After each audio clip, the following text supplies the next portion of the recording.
नमस्कार बंधुरा आमी अरूप कुलबी अभिषेक बाबू शुभेंदु बाबू एक ही केंद्रे एक ही रत्न परे यदि निर्वाचने अंशग्रहण करें लड़ाई करें परस्पर प्रतिद्वंदिता करें ताहले ज्योतिषमते कि होते पारे एई धरनेर प्रश्न सुंदर करेछेन आमार यूट्यूबर एकदम परम बंधु स्वागत एवं सबाइकेई स्वागत और धन्यवाद जानाई सबाई संगे थाकबेन दारुण एक प्रश्न और से अनुयायी आमार आलोचना करा आमार क्षुद्र अभिज्ञता शेयर करा भूल त्रुटि आगेई बोलছি मार्जनीय बंधुरा आमादेर शास्त्र जा एत हजार हजार बछर आगे तैरी ताके आमरा कखनो बाद दिए चलते पारी ना हयतो आमरा भूले जेते पारी आमरा मिस्टेक हय आमादेर किन्तु शास्त्र भूल नय आमरा छोटो थेके देखेछि बाबा दादू एदेर मध्य जे बाइरे थेके एले एकटु हाथ पा धुए घरे ढुकते हय आगे हाथ पा धुओ तारपरे बाड़ीते ढोको खेले एलो खेलाधुला करे एसेछि बोले हाथ पा धुओ आगे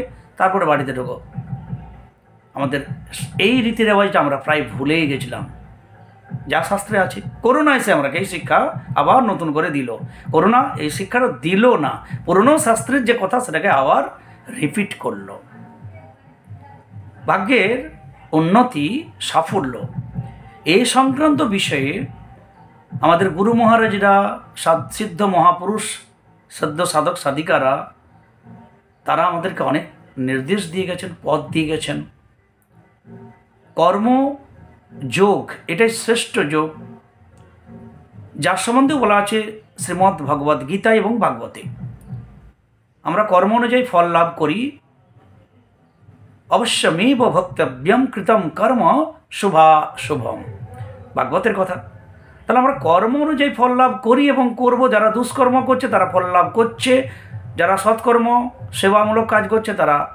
तार फल पाচ্ছে যারা সাধনা করছেন দিনের পর দিন ধরে জন্মে জন্মান্তরে তারা তার ফল পাচ্ছেন সিদ্ধি লাভ করছেন এই আমরা দেখেছি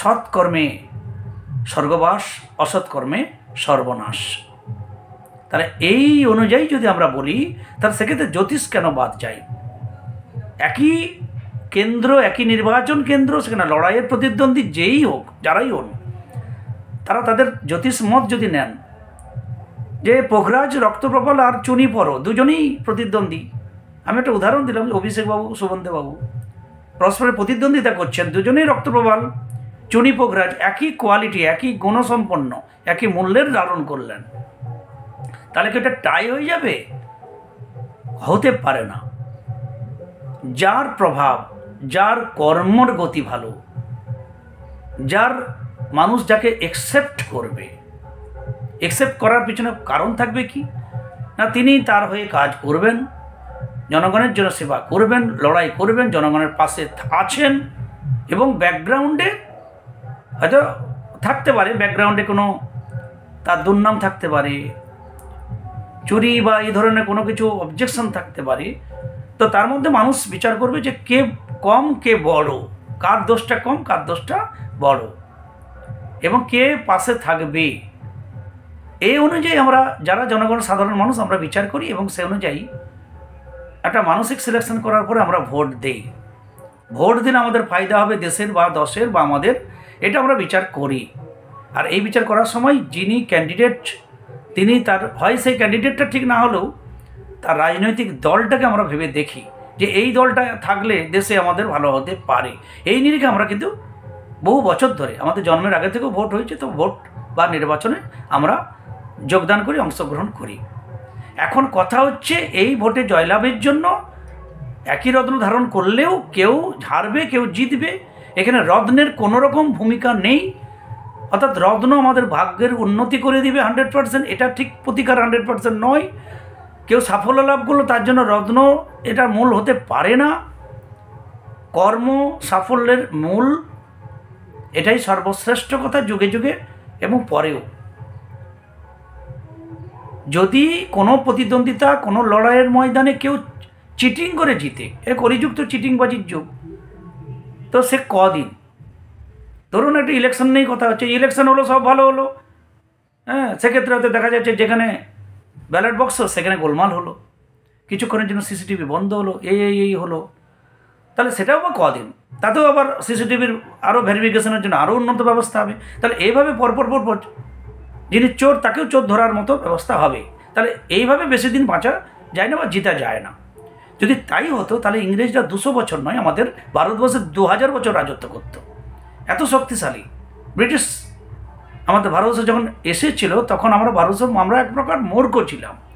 আমাদের কোনো সেরকম লড়াই করার কোনো ময়দানে কিছু ছিল না, লাঠি ছাড়া কিছু অস্ত্রই ছিল না। কিন্তু সেই শক্তিশালী ব্রিটিশকেও দেশ ছেড়ে পালিয়ে যেতে হলো। তাহলে যদি কর্ম ঠিক না হয়, যদি ধাপ্পা চিটিং থাকে আপনার কর্মের মধ্যে, তা দিয়ে আপনি বেশি দিন আপনি জিততে পারবেন না কোনো কিছুতে। আমি আর রাজনীতি একটা সামান্য উদাহরণ দিয়ে, বন্ধুর উদাহরণ দিয়ে আমি বললাম। সুতরাং সাফল্য লাভের জন্য আমরা সততা, আপনার ন্যায় নিষ্ঠ, আপনার সৎকর্ম আপনাকে সাফল্য দেবে, শান্তি প্রদান করবে। তা আপনি যা করেন, রাজনীতি করলে রাজনীতির সাফল্য পাবেন, ব্যবসা করলে ব্যবসায়ী সাফল্য পাবেন, ধর্মের পথে গেলে ধর্মপথে সাফল্য পাবেন। তার মেন এন্ট্রি সততা, কর্মণ্যেবাধিকারস্তে মা ফলেষু কদাচন, আবার অবশ্যমেব বক্তব্যম কৃতম কর্ম শুভাশুভম। এই কথাগুলো আমাদের ভুলে গেলে চলবে না। সুতরাং একই রত্ন ধারণ করলেও একই প্রতিদ্বন্দ্বী, ব্যবসা বলুন, কোনো কিছু বলুন, সেক্ষেত্রে কেউ ভালো উন্নতি করছে, কেউ মন্দ করছে। তাহলে যদি রত্ন একই ধারণ করেন, একই দামেরই, তাহলে এরকম হবে কেন? তাহলে এখানে রত্ন ফ্যাক্টর না, ফ্যাক্টর হচ্ছে কর্ম। যদি সাফল্য পেতে হয় আপনাকে কর্ম সংশোধন করতে হবে। আপনি রেসপেক্ট পাচ্ছেন না, তার মানে আপনি রেসপেক্টের যোগ্য নন। রত্ন দিয়ে কি চুনি পড়লে আপনাকে রেসপেক্ট করবে মানুষ? সুতরাং সম্মান লাভ করতে গেলে, সাফল্য লাভ করতে গেলে সেই যোগ্যতা অর্জন করতে হবে। আর সেই যোগ্যতা যে কর্মে অর্জন করতে চান তার ব্যাকগ্রাউন্ডে কর্ম। তাহলে আপনি যদি সাফল্য না পান, আপনার কর্ম সংশোধন করতে হবে। হ্যাঁ, রত্ন ধারণ আমি আগেও বলেছি, সবাই অনেকেই বলে যে রত্ন ধারণ, হ্যাঁ রত্নের একটা গুণগত মান আছে, তার টেস্টিং রিপোর্ট দিচ্ছে, এটা কাঁচ নয় রত্ন মানে তার একটা স্পেসিফিক গ্র্যাভিটি, ট্রান্সপারেন্সি, কালার, এত সব আছে। কিন্তু রত্ন আমাদের সাবস্টিটিউটের কিছুটা কাজ দিতে পারে। কর্ম যদি ঠিক না হয়, তাহলে সে নেতা মন্ত্রী হন আর যেই হন, কখনো সে সাফল্য পাবে না। রত্ন উন্নতি বা সাফল্যের শ্রেষ্ঠ প্রতিকার কখনোই নয়, কোনো দিনই নয়। সুতরাং কর্মের উপরে আমার বন্ধুদের জোর দেওয়া উচিত। আমি অন্তত ছোটো মুখে বড় কথা বলি, নিত্য কর্মের উপরেই জোর দিয়ে চলেছি। সত্যি বলছি, এখন যদি আমি ইউটিউবের বন্ধুদেরই ক্যালকুলেশন করি না, তাহলে যে কত টাকা রোজগার হবে, ইউটিউব কি দিবে? ইউটিউব তো আমার একদিনের রোজগারই দিতে পারবে না। আমি করি না বন্ধুরা, আমি প্রচণ্ড কর্মে বিশ্বাসী। এক হাতে কাজ, এক হাতে নাম, এই নিয়ে আমি আছি। আমার ক্ষুদ্র অভিজ্ঞতা আপনাদের মাঝে মাঝে শেয়ার করি, ভুল ত্রুটি মার্জনীয়। ইউটিউবের বন্ধুদের প্রশ্ন অনুযায়ী, সেরা প্রশ্ন অনুযায়ী আমি ভিডিও বানাই।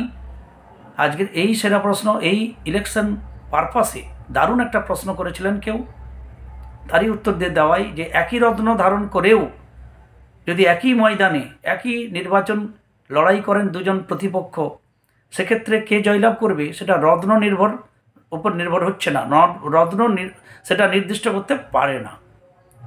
এখানে কর্ম, তার ব্যাকগ্রাউন্ডে তার মানুষের অ্যাকসেপ্ট করার জন্য তার কর্ম, তার ব্যবহার, তাকে কাছে পাওয়া, তার উপরে বিশ্বাস, এবং তার জামাই কতটা কাদা কম আছে এটার উপর ডিপেন্ড করবে। যার কালি বেশি আছে তাকে অ্যাকসেপ্ট করবে না। তা সেই 10-20টা যত রত্ন ধারণ করুন, এটাই সত্য কথা। সবাই ভালো থাকুন, সঙ্গে থাকুন। জয় গুরু।